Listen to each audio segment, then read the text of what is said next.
6 de la mañana, 18 minutos. El temblor grande, Felipe, si me permite la analogía, está sucediendo por cuenta de la rebelión de los gobernadores, que de manera inédita están esta mañana anunciando que inaplican los decretos tributarios derivados de la emergencia económica que decretó el gobierno del presidente Gustavo Petro. Yo no recuerdo, Felipe, ningún antecedente de 32 gobernadores diciéndole al gobierno nacional no vamos a aplicar sus decisiones.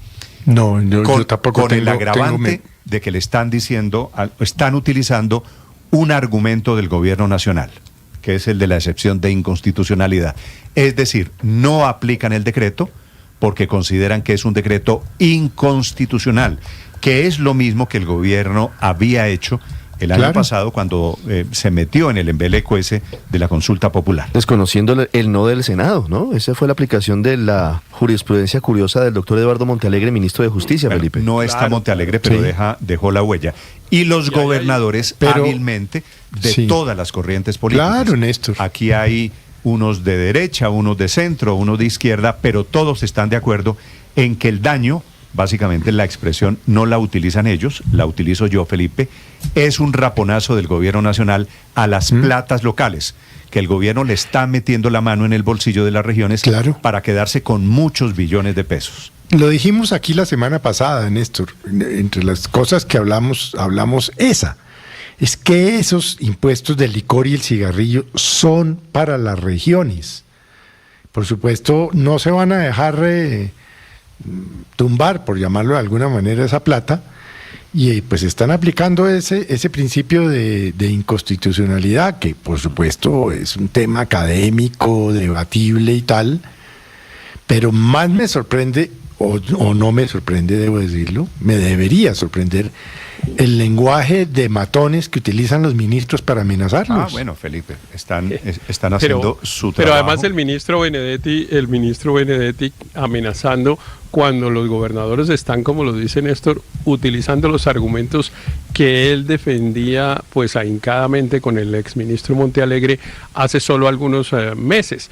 Es que en ese decreto de la consulta popular y en ese debate que se dio ahí y en los documentos que ha entregado el gobierno al Consejo de Estado y a la Corte Constitucional alrededor de esa discusión, hay decenas de páginas escritas alrededor de los argumentos de por qué un funcionario público no solamente puede, sino que debe inaplicar una norma cuando la encuentre que es contraria a la Constitución.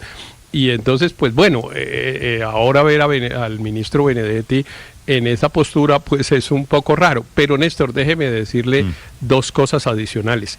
Una es que los gobernadores en realidad, yo estuve conversando con algunos de ellos ayer, en realidad están acogiendo no solamente esos argumentos del gobierno, sino muy especialmente unos argumentos esgrimidos por el magistrado Juan Carlos Cortés.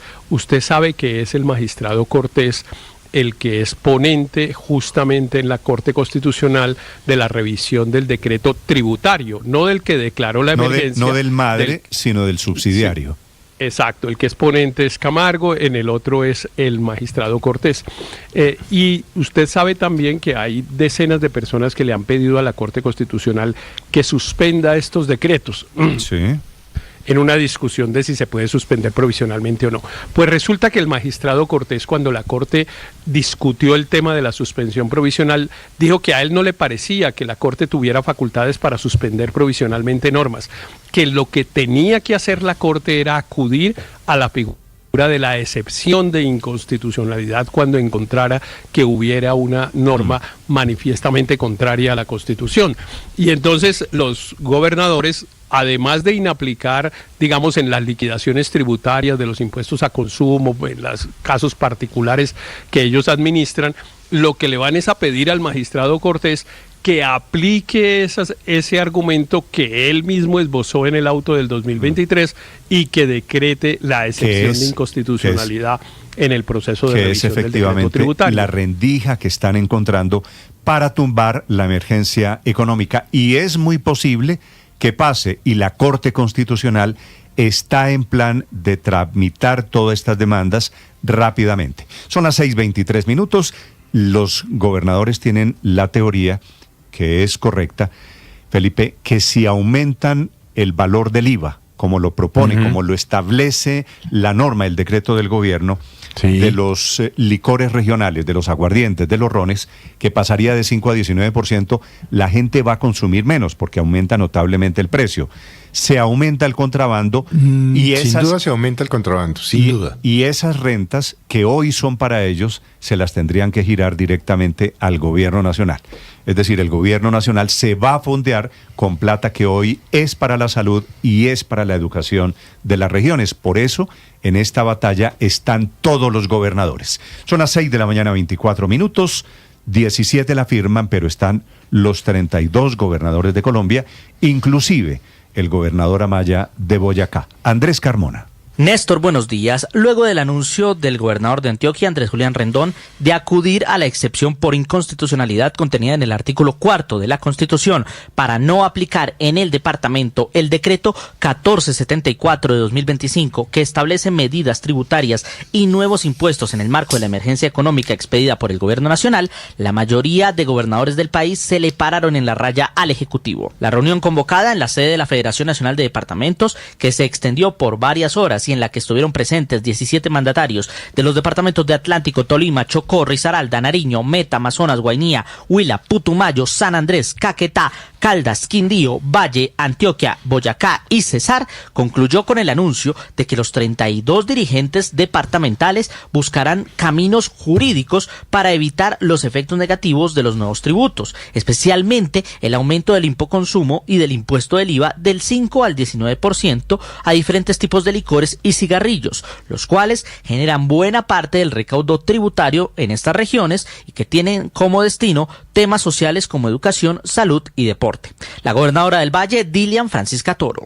Y eso ha hecho de que no tengamos ni siquiera recursos para poder pagar a la ADRES lo que tiene que ver con el régimen subsidiado. O sea que si nos ponen impuesto, si hay más contrabando y los recursos se vienen para el gobierno nacional, ahí sí que no vamos a tener recursos para salud, educación ni deporte, que son fundamentales. Entre las acciones que adoptarán estos gobernadores está la presentación de tutelas por cada departamento en contra del decreto, la presentación de un oficio ante la Corte Constitucional solicitando que una comisión de 6 gobernadores puedan pronunciarse en el marco del estudio de la constitucionalidad del decreto, así como una eventual inaplicación de las medidas hasta que haya una decisión de fondo por parte de la Corte. Y es que el tema de los licores y los cigarrillos preocupa bastante a los gobernadores. De aplicarse el ajuste tributario ordenado por el gobierno, el coletazo estaría en un aumento de los precios al consumidor de estos productos, desincentivando el consumo o llevando esos ingresos a grupos ilegales que viven del contrabando y la adulteración de los licores.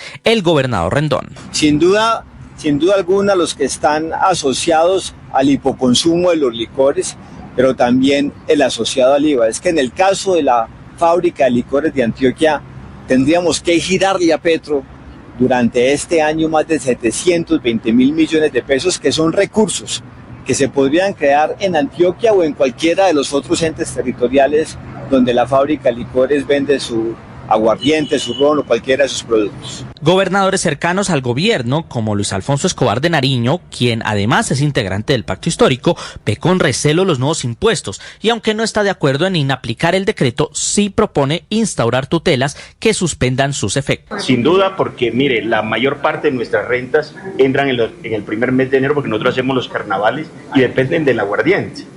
Por lo tanto, sin duda, nuestra afectación va a ser bastante considerable. Por lo tanto, yo necesito una respuesta rápida que me permita decir si debo o no tener la claridad del acatamiento de esta situación. No es una situación ideológica ni no en contra del gobierno. El gobierno le salió el paso a las críticas considerando que los gobernadores no pueden saltarse una norma de carácter nacional y que el argumento de la excepción por inconstitucionalidad no es procedente, a pesar de que fue usada en el pasado por parte del presidente Petro para el decretazo de la consulta popular. El ministro del Interior, Armando Benedetti. Es un mal ejemplo que los gobernadores estén invitando a no acatar la ley. La Corte Constitucional es quien tiene esa función. Si ellos dicen que no se acate la ley, están usurpando las funciones de la Corte Constitucional. Por su parte, el ministro de Justicia encargado, Andrés Zidárraga, calificó la actitud de los gobernadores como un exabrupto y anunció que tomará acciones jurídicas a quienes emitan actos administrativos que desacaten el decreto. Pero desde el Ministerio de Hacienda buscan un camino más conciliador. Sostienen que el decreto respeta el recaudo, las rentas y la autonomía fiscal de los departamentos, garantiza la sostenibilidad de las finanzas y mantiene las destinaciones específicas de los impuestos al licor y los cigarrillos. Incluso invitan a los gobernadores a una mesa de trabajo el próximo lunes 19 de enero a las 8 de la mañana para aclarar dudas y buscar puntos de acuerdo, aunque la gran duda es cuántos de ellos participarán en la reunión con el ministro Germán Ávila luego de no haber sido tenidos en cuenta en la construcción del decreto de emergencia económica. Andrés Carmona, Blue Radio.